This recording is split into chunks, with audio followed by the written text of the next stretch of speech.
This is just like, they're huge.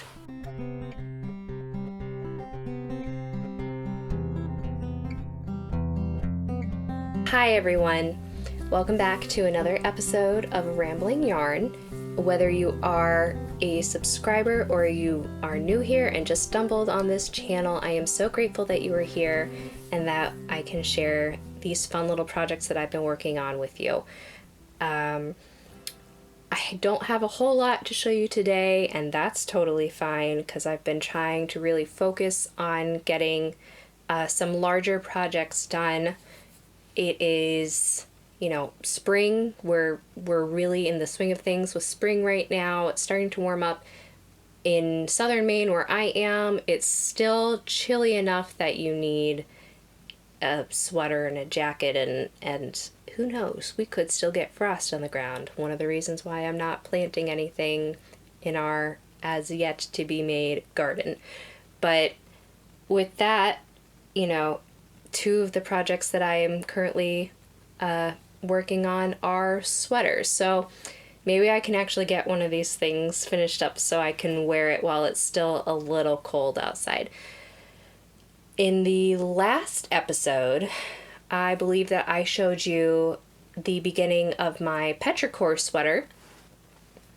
And so funny story, I completed the whole body of that sweater, and once I tried it on, it was really weird looking. I could tell I did a swatch, I did gauge for this, and I met gauge with what I used. And even with that, and it was a colorwork gauge swatch. So that was perfectly fine. Maybe I should have, well, obviously, because I ended up changing it, I should have done something differently.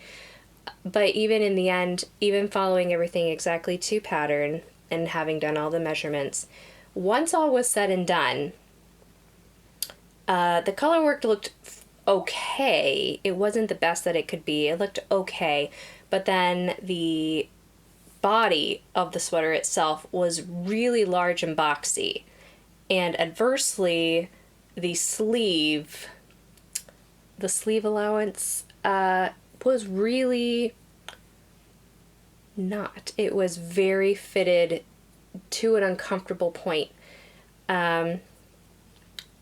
Because all bodies are different, there is not really a good one-size-fits-all, as unless you're making a very roomy garment.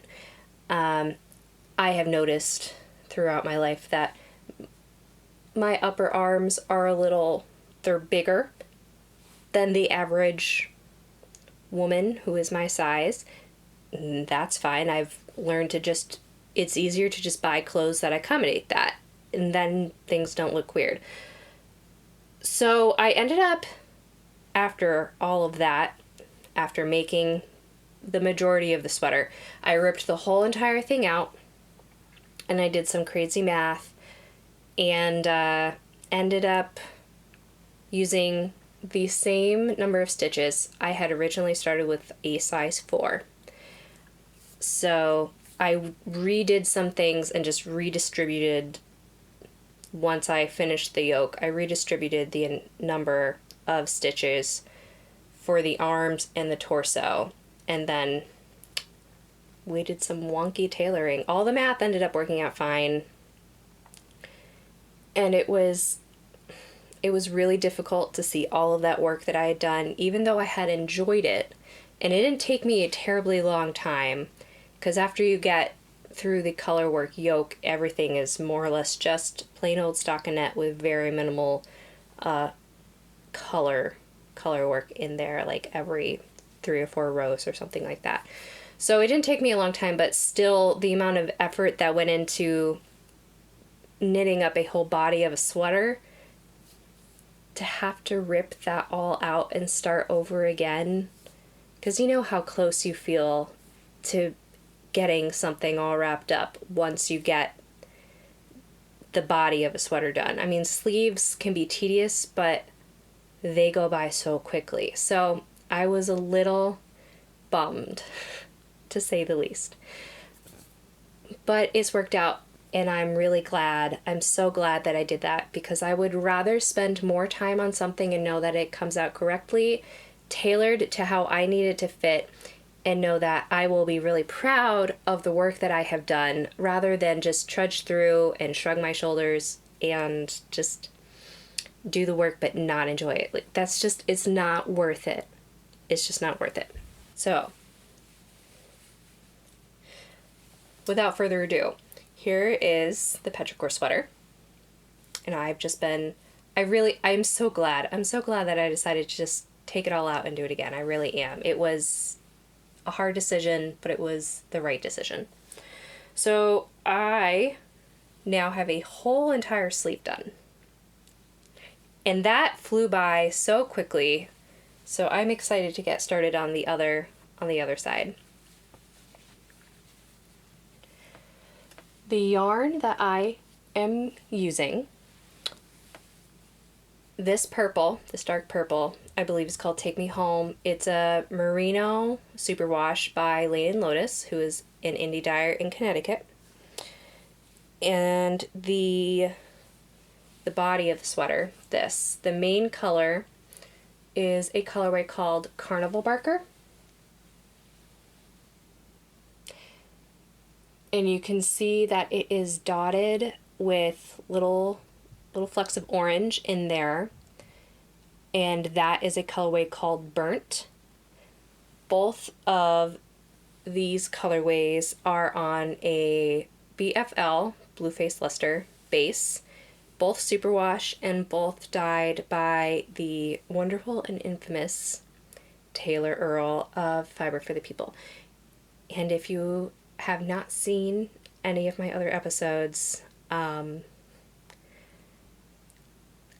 well, now you know. She is probably, I'm gonna fangirl here, she's probably number one on like my top 5 favorite indie dyers. If you want to hear me gush more about her, because I could go on and probably sound like a creep. I'm not a creep. But she is just one of my favorites. I love her work. And she is more or less featured in every single one of my podcasts. She does good. What can I say? It's amazing. So with the sleeve, I ended up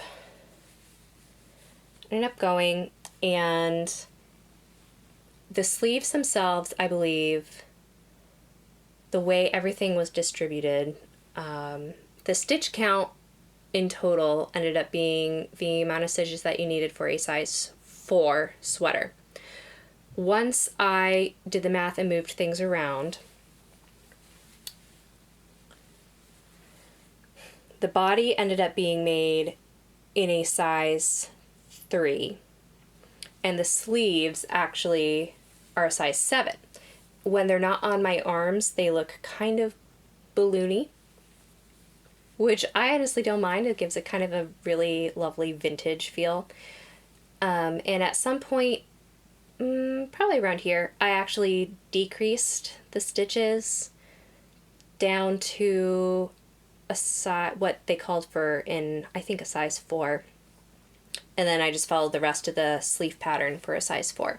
I ended up doing a much longer, probably about 2 extra inches longer, of a cuff than the pattern called for, which I wasn't completely sure about, but the more that I try it on and I look at it and wear it, I really enjoy just having it farther up on my arm, hugging it there, instead of having extra fabric kind of billowing around and getting in the way. I work with my hands a lot because I am a mother and I'm a creative person, and having stuff kind of in this general area, which comes in contact with a lot of stuff when you are busy and you work with your hands, it's just ended up, I don't know, I feel like it'll probably work better, and I won't feel like I need to pull my sleeves up to get fabric out of the way as I'm doing things.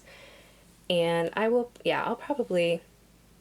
might do the other sleeve and do it a little differently and maybe bring the body of the sleeve down a little farther and see what it's like with a shorter cuff versus this. But I don't know. And, you know, make adjustments here and there. But I don't know. I think I really like how this is going. I ended up also doing the last 2 rounds and then the bind off round in burnt in the contrasting color that I use for the speckles, which is very subtle, but it kind of, I feel like it kind of just ties it in a little bit more. I also did, the pattern just calls for just plain old ribbing, and I decided to do a twisted ribbing, which usually I am not a fan of. I don't particularly know why. It looks more delicate, which is not the problem that I tend to have with it. I think it stems, my problem, from attempting to do twisted ribbing on sock cuffs, and it never seems to have the same sort of elasticity as just a regular rib. It's just tighter because your stitches are twisted. With this, I have no problem, and I think it adds just a little bit more of a finer detail, and I'm also really glad that I changed that up a little bit. So I'm very excited. The other sleeve won't take me too long. But boy, I feel like between this and the next project that I'm going to show you, it feels like I have knit like 3.5 sweaters since the last time I recorded a podcast. So I'll go ahead and I'll try this on. So here it is. Yeah, so the boxiness of the body was totally eliminated.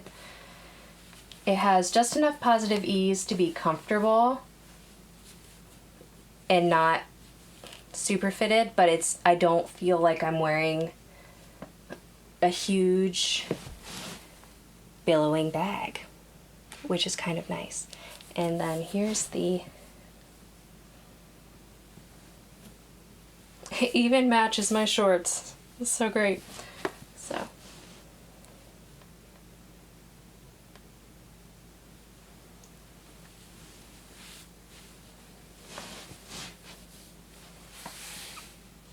I like this a lot. One thing that I did differently this second time around with this sweater that I do wonder if it would have been different if I had done this the first time. But once I had finished the yoke and all the color work, before I separated my sleeves and my torso, I actually blocked it while it was still on the needles. I laid it out flat and I blocked it, and that was probably the best decision. I had asked my followers on Instagram their opinions on if you're working with a sweater, because the last 2 sweaters that I have made have just been in acrylic yarn. You really can't block acrylic yarn. It's just plastic. It's not going to stretch. It's not going to bloom. It's not going to do all these things that a wonderful, animal fiber or plant fiber, can you block? Does that do the same thing? I haven't really worked with plant fibers much, but that natural animal fiber, it doesn't react the same way. So this was the first time that I really have seriously blocked a garment.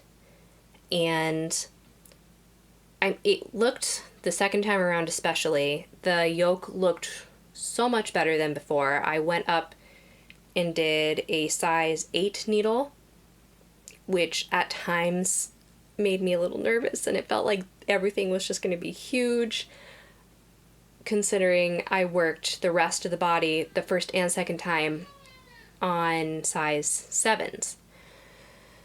So that was part of it. I allowed for a larger gauge with that to kind of spread things out, because I am a tighter knitter. I have tried to work on it over the years, and it's just the natural way of things. I just my gauge ends up being tighter than a lot of the projects that I work on, you know, than the gauge that they call for. So I probably should have known that in the first place.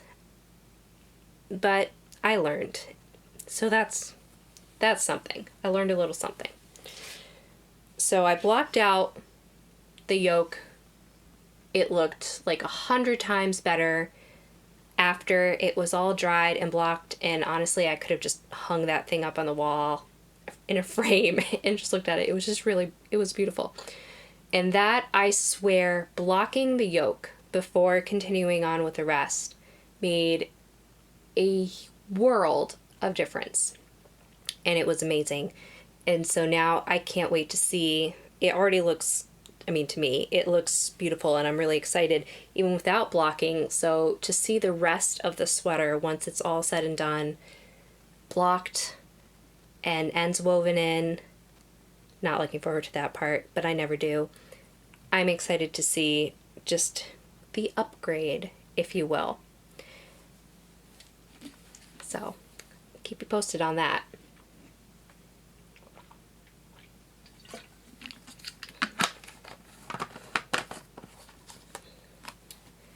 Side note, my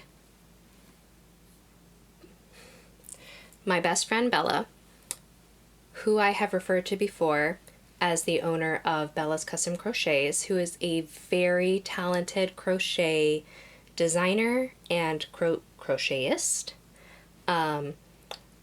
She currently is at the end. I think she's got everything squared away, but she just underwent a major rebranding of her business to kind of more encompass all of the things that she does, because she dabbles in knit and crochet and designing. So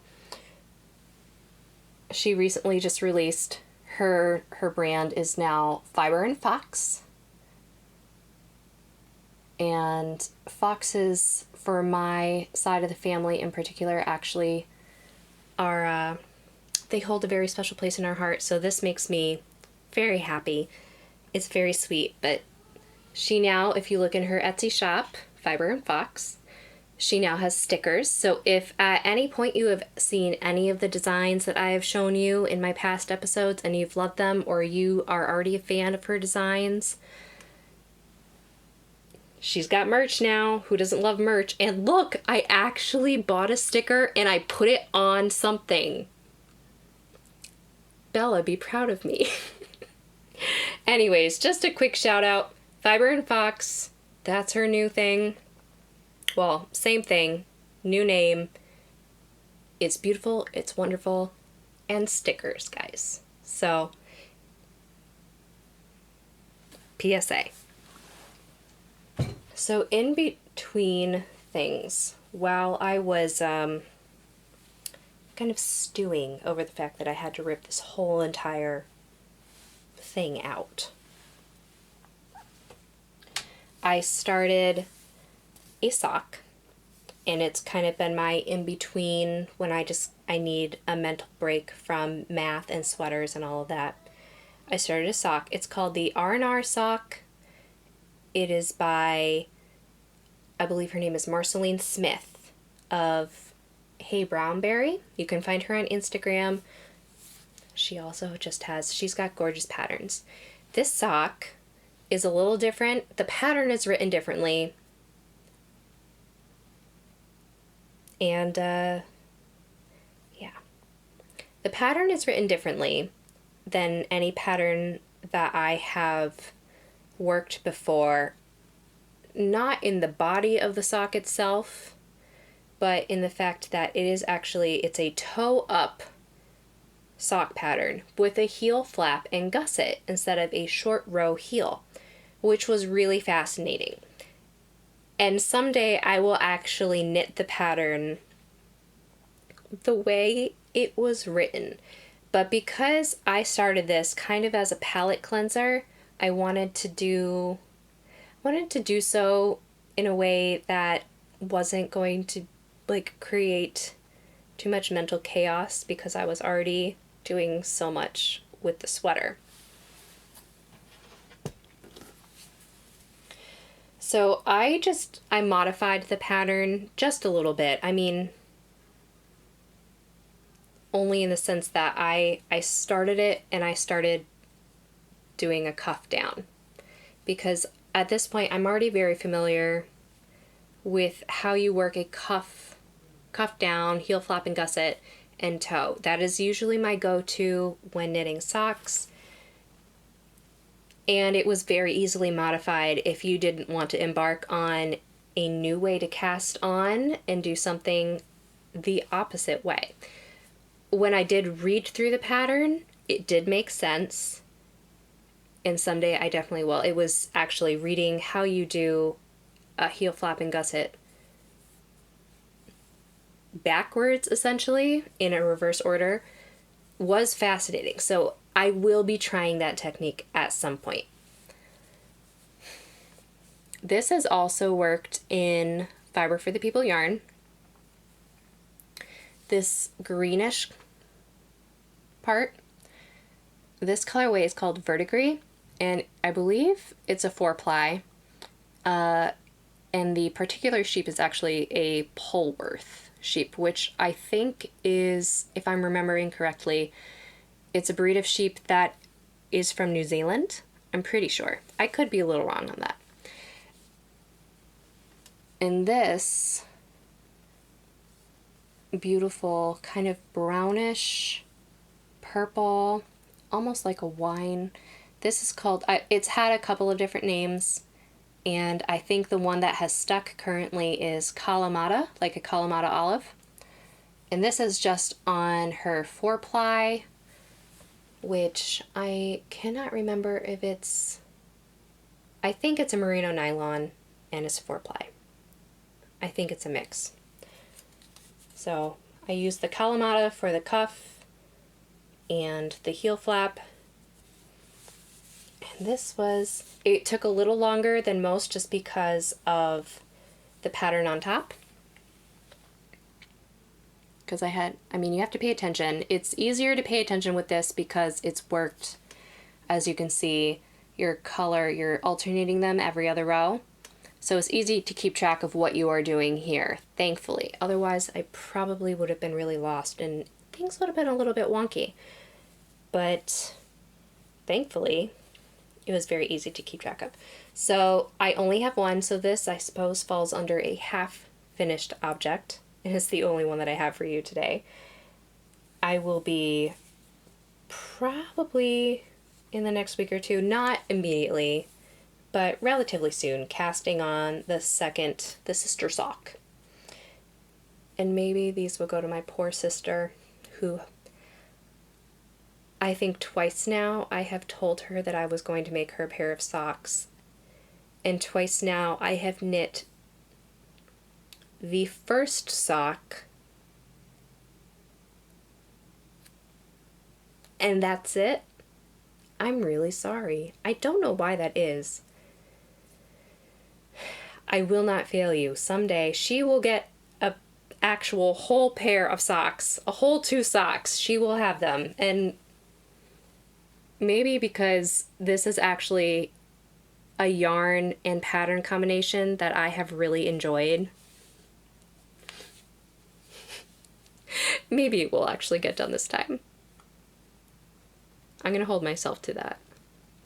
So while I wasn't working out my frustrations on the sock, I was kind of daydream knitting a cardigan in my head.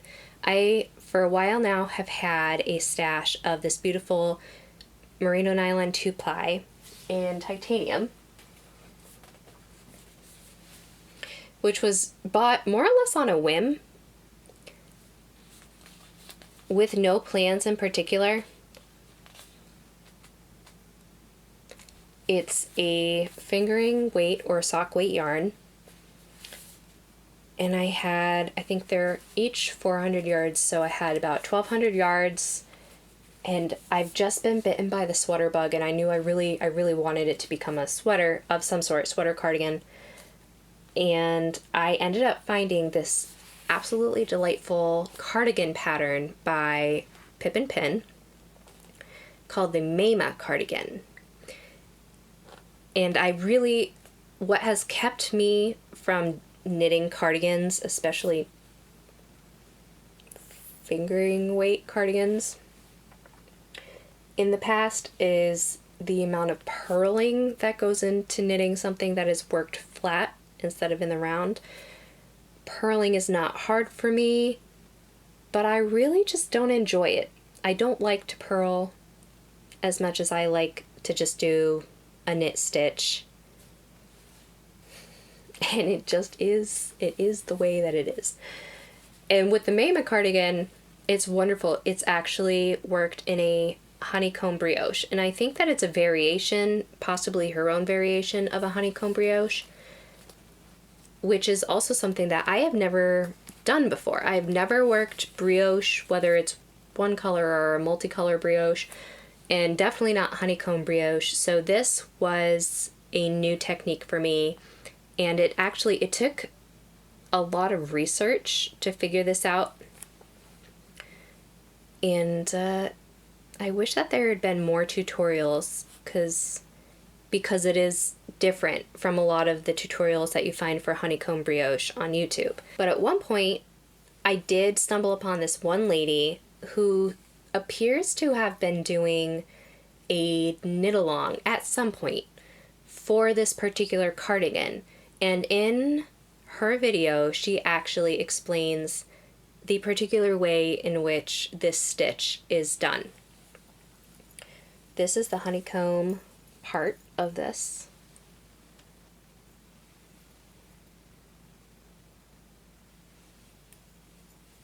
So it's got this just amazing squishy texture. And when I read through the pattern, I was just really overjoyed to find that it had a very minimal amount of purling. Pretty much all you're doing as far as purling goes is you're making your sleeve caps here.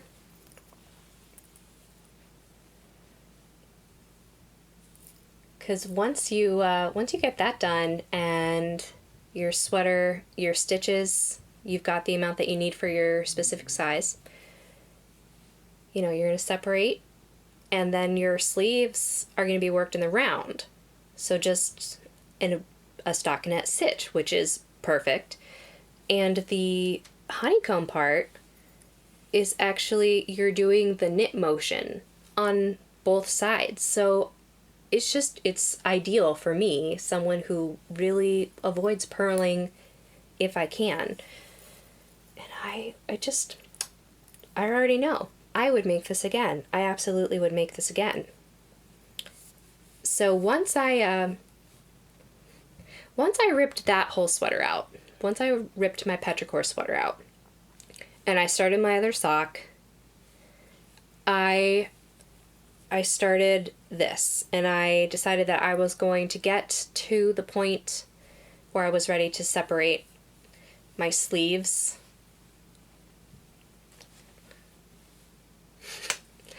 Separate the sleeves and the torso, and once I got a few rows back and forth and made it a little bit more solid, then I would set that down, take a little bit of a break, and pick up my Petrichor again and start that again, which almost happened.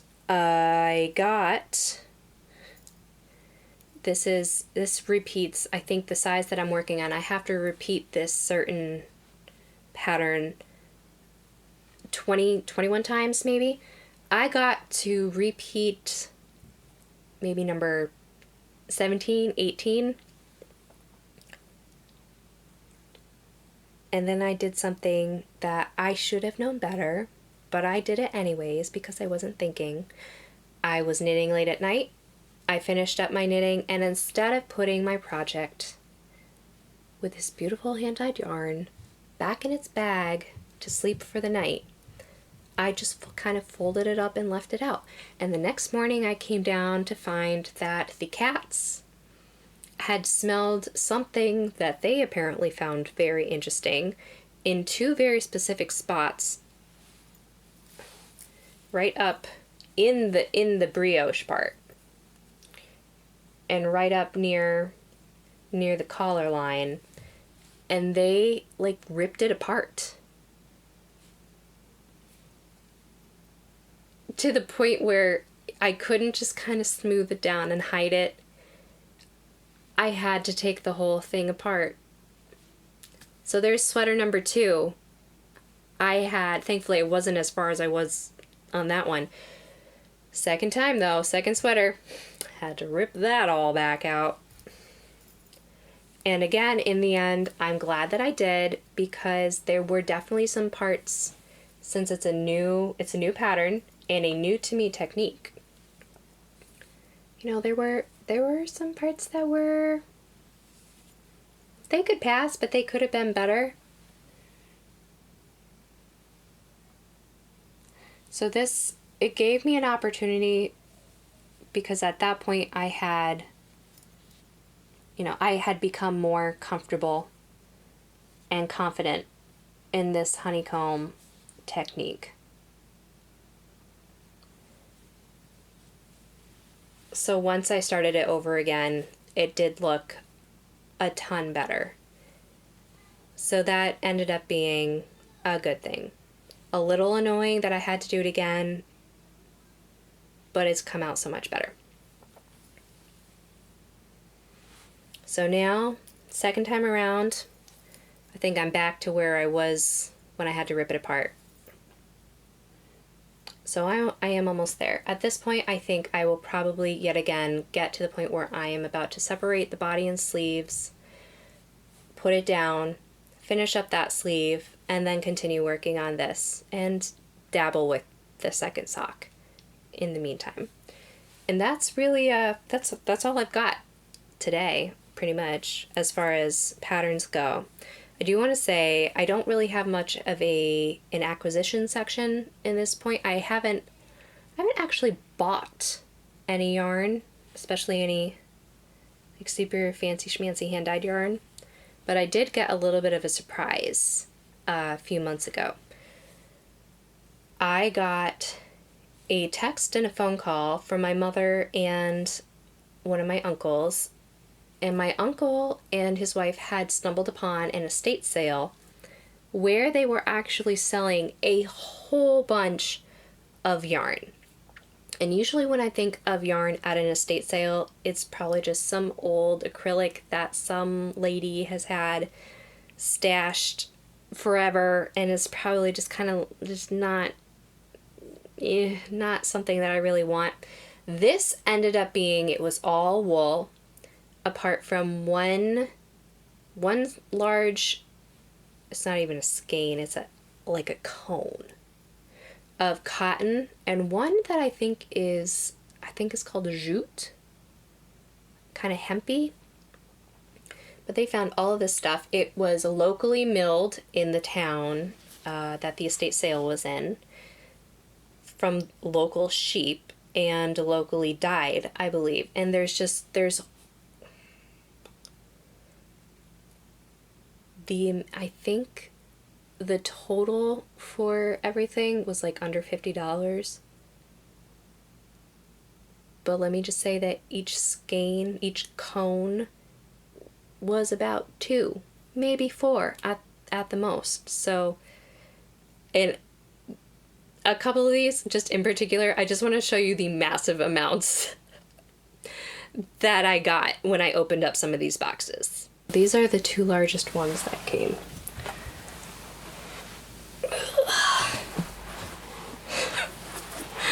This is just like, they're huge.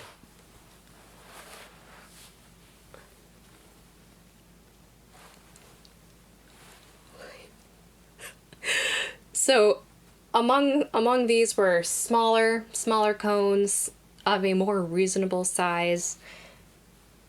All of it is 100% wool, and I am very excited to start planning probably a lot of gift knitting, I think.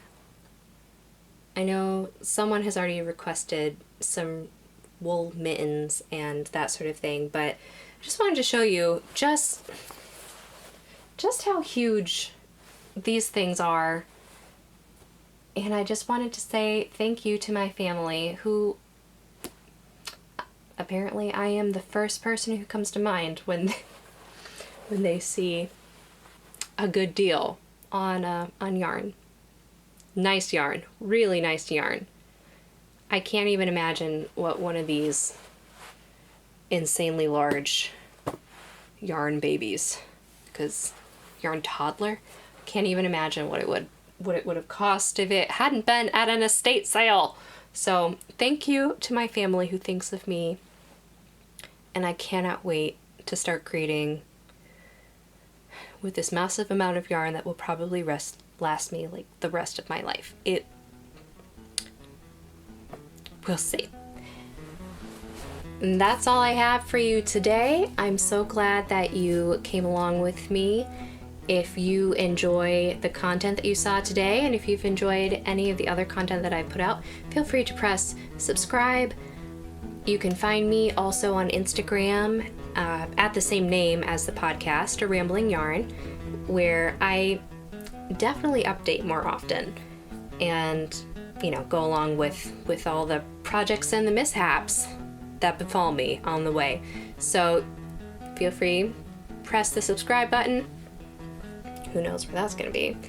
Hit the notification bell if you want to be updated with a little surprise whenever I drop any videos.